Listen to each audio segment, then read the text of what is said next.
This guy 50's not to be No. Don't 50's not to be with Fifth. Y'all don't even Fifth play is around different. if you want to. Fifth is different. And he's on tour. Now, I ain't never had a conversation with these I don't know these I know your name, I seen your video.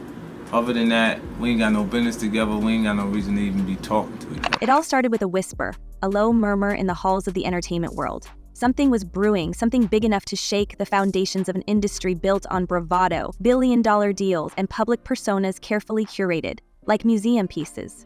Then, out of nowhere, it landed. A bombshell dropped by none other than 50 Cent, the master of chaos, the chess player who had been watching the board for years while everyone else played checkers. This wasn't just another diss, it wasn't another petty feud, this was a seismic event, a weaponized revelation that sent shockwaves through every corner of the music business. And for Rick Ross, the man at the center of it, the fallout was instant. Careers had been built on beefs, but this was war. Go back to that 50 Cent post, and I'm gonna tell you why 50 is literally is a diabolical genius. So, the tapes. That's what people are calling them now, almost like they're legendary artifacts, forbidden relics of an empire's darkest secrets. No one saw it coming, at least not like this. 50 Cent, the calculating provocateur with an Instagram feed sharper than most people's diss tracks, had been plotting this for over a decade. That's the part that gets you, the patience, the sheer audacity of it. While Ross strutted around basking in the glow of his Wingstop deals and luxury cars, 50 was in the shadows piecing together a case, a dossier of damning receipts that would hit the industry harder than a hurricane. Cryptic posts on social media, vague allusions to fake flexing, and then, without warning, the hammer dropped. A series of leaks that no one, not Ross, not his team, not the legions of fans who had bought into his carefully cultivated image, was prepared for. The timing was brutal. Ross was in the middle of a meeting when his phone started lighting up. At first, he brushed it off, assuming it was just another one of 50's online antics. After all, this wasn't their first skirmish. But then he saw the footage. His face, his voice, his secrets, all out there for the world to dissect. The room reportedly went silent as Ross stared at the screen, the color draining from his face. Within minutes, phones started ringing across the industry. Executives scrambled into emergency sessions. Publicists were summoned at ungodly hours. The controversy wasn't just about what was on the tapes, though that alone was enough to make jaws drop. It was about what they implied, the cracks they revealed in the gleaming facade of a man who had spent years selling the world an image of untouchable success. And what else? Mixtapes? He wouldn't even be making a mixtape because I invented that. But there's no significance in that. And the leaks? They weren't just random snippets or casual jabs. No, this was surgical. This was strategic. The clips allegedly showed Ross engaging in backroom dealings that painted an entirely different picture of the self-proclaimed boss. Deals that weren't just questionable, they were damning. Audio of hushed conversations, whispered boasts about cutting corners, and even claims of under-the-table arrangements with up-and-coming artists who had no idea they were walking into a web. It was like peeling back the layers of a perfectly frosted cake, only to find rot underneath. Every denial Ross had ever made about his past, every insistence that his rise was clean and calculated, now looked like a house of cards teetering on the edge of collapse. But the tapes weren't just about him. That's the thing. They hinted at something bigger. A network of connections that stretched into places no one wanted to admit existed. Names, big names, were being whispered in hushed tones, the kind of names that make headlines, that make people go quiet at dinner tables. And while no one dared say it out loud, the implication was clear. This wasn't just Ross's mess. This was everyone's mess, the industry's mess, a tangled web of power, money, and influence that had, for years, operated in the shadows. Just different things that's not really beef though. That's just competitive. Competitiveness. You know? All right, so you and Diddy, you and Puff cool?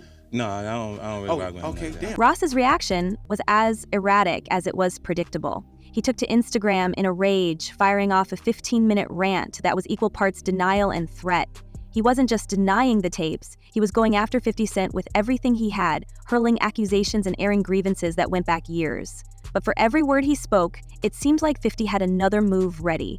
More leaks, more chaos, and as Ross spiraled, the people around him began to scatter.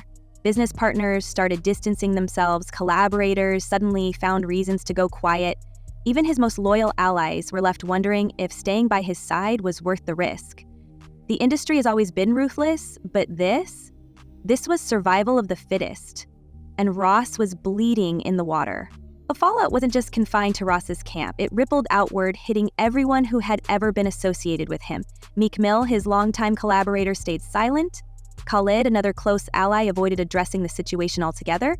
French Montana posted cryptic messages about karma, while other artists quietly unfollowed Ross on social media.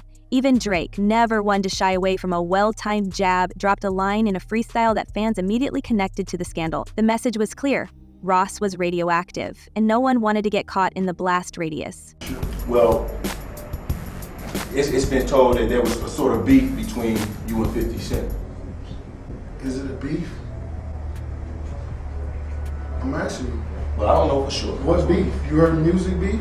No, I heard the music beef. So, you know, Rick Ross led Triller is March 11th. And then there was the matter of Diddy. The tapes didn't just implicate Ross, they dragged Diddy into the fray as well. For years, rumors had swirled about his infamous parties, the whispered tales of what really went on behind those gilded doors. Now, with the tapes out in the open, those rumors were starting to look a lot more like reality. Industry insiders began to speculate about what else 50 might have up his sleeve. If he'd been sitting on this for years, what other secrets was he holding on to? What other empires was he ready to bring down? The chaos reached a fever pitch when news broke that federal authorities had taken an interest in the tapes. Suddenly, this wasn't just a music industry scandal, it was a legal nightmare. The tapes reportedly contained footage that raised serious questions about consent, privacy, and the lengths some people would go to protect their power. Lawyers were brought in, lawsuits were threatened, and through it all, 50 Cent stayed quiet, watching the storm he had unleashed with the calm detachment of a man who knew he was holding all the cards. Interestingly, we haven't seen the indictments yet. There's been some time lag. I suppose it will take some time to go through all the forensic. But as the dust began to settle, one thing became clear. This was just the beginning. The tapes were out there, but they weren't the whole story. They were a glimpse, a tantalizing preview of something much bigger, much darker. The kind of scandal that doesn't just take down individuals, it reshapes industries. Because if there's one thing everyone in this business knows, it's that nothing stays hidden forever. And if 50 Cent has taught us anything, it's that he's always 2 steps ahead, waiting for the perfect moment to strike again. And just when you thought the drama couldn't get any more twisted, the real nightmare began to unfold. The tapes were just the tip of the iceberg. What they revealed wasn't just about shady backroom deals or whispered secrets. It was about the lengths people will go to keep their empires intact. Suddenly, it wasn't just Ross or Diddy in the spotlight. This was a reckoning for an entire industry, built on whispered alliances, unspoken agreements, and the kind of power plays that only exist behind closed doors. And those doors, well, 50 Cent just kicked them wide open. He is very, very dominant. Like, he wants to control the situation. He wants to control his inner circle. He wants to make everyone have a good time and enjoy his parties. And so, you know, it is scary because you think, you know, this person or possibly his social network or the people he's around could make or break your career. The legal implications were immediate and catastrophic. Word spread like wildfire that some of the footage might have been obtained without the knowledge or consent of the people involved. Lawyers were circling like vultures, and federal agencies weren't far behind. The presence of recording devices in unexpected places added a sinister edge to the revelations. What had initially been dismissed as industry gossip was now shaping up to be a full-blown legal quagmire, with implications that stretched far beyond the music world. The tapes didn't just expose questionable behavior, they raised serious questions about privacy, consent, and exploitation. And the fallout wasn't just professional, it was personal. Careers, reputations, and friendships were hanging by a thread. The lawsuits against Diddy were piling up faster than anyone could keep track of, each one more shocking than the last. Among the most disturbing claims was an account from a former model who alleged she had been lured to one of his infamous gatherings under the guise of networking. What began as a seemingly professional opportunity allegedly spiraled into a nightmare, with the woman claiming she was coerced into situations she never consented to and left fearing for her safety. Court documents painted a picture of meticulous planning, NDAs signed at the door, phones confiscated, and an atmosphere where power dynamics were weaponized. This wasn't just an isolated case, it was a pattern, a system designed to protect the powerful and silence the vulnerable. You know, if you say the wrong thing or you complain or you know, I don't know, there's an element where you're just I guess manipulated in a way to make you feel like, oh, you have to please everyone around you. You can't say anything wrong. You don't want to say a bad thing, or when they're constantly asking, would you like to do drugs? And you're like, well, I don't do drugs. And they're like, well, why don't you do drugs? Another lawsuit, filed by a woman identified only as Jane Doe, detailed harrowing allegations of being transported across state lines for what she described as orchestrated performances designed to entertain and satisfy. The plaintiff claimed she was fed misinformation about the nature of her involvement, only to find herself trapped in a scenario where refusal wasn't an option. The legal team representing her described the situation as a calculated abuse of power, emphasizing how difficult it was for anyone to speak out against a figure as untouchable as Diddy. The allegations weren't just personal. They pointed to an entire infrastructure of enablers, from assistants to bodyguards to event planners, each playing a role in maintaining the illusion of consent. Then there were the claims from former employees, individuals who had worked closely within Diddy's circle for years and were now breaking their silence. One former security guard alleged that his role often went far beyond ensuring safety. Instead, he was tasked with tasks that blurred ethical lines, vetting attendees for events, facilitating special requests, and keeping a watchful eye to ensure that no incriminating evidence ever left the room. His lawsuit accused Diddy of fostering a culture of fear and intimidation, where speaking out wasn't just discouraged, it was dangerous. These accounts added another layer to the scandal, showing how the machine operated from the inside. I don't know the consequences of what that could have been. So I didn't really talk about it. I should have gone to the police. I should have said something other than to my agent. I'm just thankful that there was somebody there. There was somebody at that party who helped me, because I could have ended up in a really bad situation. The most jaw-dropping revelation came from newly surfaced testimony in connection to the 1,000 bottles seized during a raid earlier this year. Investigators hinted at the possibility that these weren't ordinary items, but instead tied to allegations of manipulation and control. The details were vague, intentionally so, but sources close to the investigation suggested they were part of a toolkit used to maintain dominance over those in Diddy's orbit. The implications were chilling. If proven true, it would show not just a casual abuse of power, but a premeditated, systematic exploitation spanning years. The lawsuits outlined behaviors that, if substantiated, could reshape the very way the entertainment industry operates. And then there was the most haunting part of it all, the silence from so many others in the industry. While a handful of celebrities quietly unfollowed Diddy on social media or issued cryptic statements about accountability, the overwhelming majority remained tight-lipped. Some defended him, doubling down on the idea that these were just allegations, innocent until proven guilty. Others simply disappeared from the conversation altogether, unwilling to risk their own reputations by getting involved. The lawsuits weren't just dragging Diddy into the spotlight, they were exposing an entire culture of complicity. And as the cases gained traction, it became clear that this wasn't just about one man. It was about an entire system, built to shield the powerful, no matter the cost. Because he was using, allegedly, these events to invite them back to these private mansion parties and hotel parties and God knows what else. But he was utilizing the branded events to be able to, get the girls to come over to his private spaces. Diddy, who had long been a symbol of untouchable opulence, found himself dragged even deeper into the scandal. The whispers of his infamous parties, the ones shrouded in mystery and exclusive guest lists, were no longer just whispers. Suddenly, everyone wanted to know exactly what had gone on behind those gilded gates. The tapes hinted at far more than just business dealings. They suggested a pattern, a calculated strategy to maintain control and dominance in an industry where power is everything. And the most chilling part?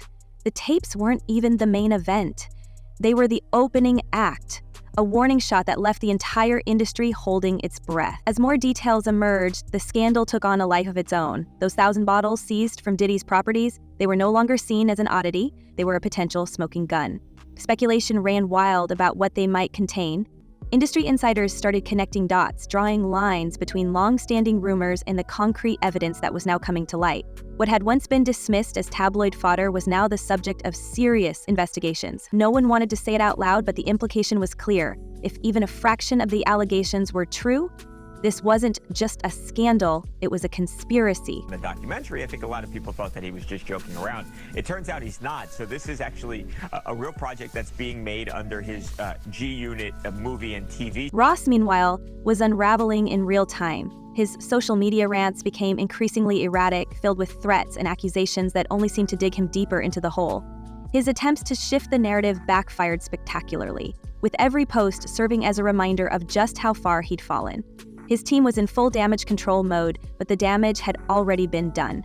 Partnerships were dissolving faster than they could be announced. Brands that had once clamored to be associated with him were now quietly scrubbing his name from their campaigns. And as the walls closed in, Ross found himself more isolated than ever. But the most shocking twist came from the people who had once been closest to him. Former collaborators, once silent out of loyalty or fear, began to speak out. Stories started to surface about unpaid deals, broken promises, and a culture of intimidation that had kept people in line for years. Artists who had once seen Ross as a mentor now described him as a manipulator, someone who used his power to exploit and control. And the tapes?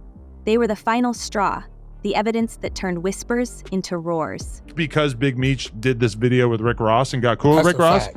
So this is a new decision, is that he's going to put It's out brand this. new. Wow. See, this is how this works, right? The industry's response was swift and brutal. Executives called emergency meetings to assess the damage. PR teams worked overtime to distance their clients from the fallout. Festivals quietly removed Ross's name from their lineup, citing scheduling conflicts that no one believed. Even his most loyal allies were rethinking their positions, torn between loyalty and self-preservation. And as the scandal grew, so did the fear. Because if Ross and Diddy could be taken down, who was next? The tapes weren't just a scandal. They were a warning. In an industry where everyone has secrets, no one was safe. And then there was 50 Cent, sitting back and watching the chaos he had unleashed. His cryptic social media posts took on a new significance, each one dissected for hidden meanings and clues about what might come next. He didn't need to say much. His actions spoke louder than words, and as the industry scrambled to contain the fallout, one question loomed larger than all the others. What else did he have? Because if these tapes were just the beginning, the end game was anyone's guess. They once worked together a long time ago. They're not friends now. They don't like each other. And yeah, 50 has taken every shot, especially when Diddy has been down. But here's the thing about scandals like this. They're never just about the people at the center. They're about the system that allowed it to happen, the culture that enabled it, and the silent complicity of those who looked the other way. This wasn't just a reckoning for Ross or Diddy. It was a reckoning for an entire industry that had been built on smoke and mirrors. And as the spotlight turned to those who had stayed silent for so long, the question wasn't just about who was guilty, it was about who had known and done nothing. So what do you think? Is this the beginning of the end for Rick Ross and Diddy, or just another chapter in their long and complicated histories? And more importantly, who's next? Because if these tapes have taught us anything, it's that no one's secrets are safe, not in an industry where loyalty comes with a price tag and betrayal is just another business move. Let us know your thoughts down below, and we'll see you in the next one. Until then, keep your eyes open, because this story, it's far from over.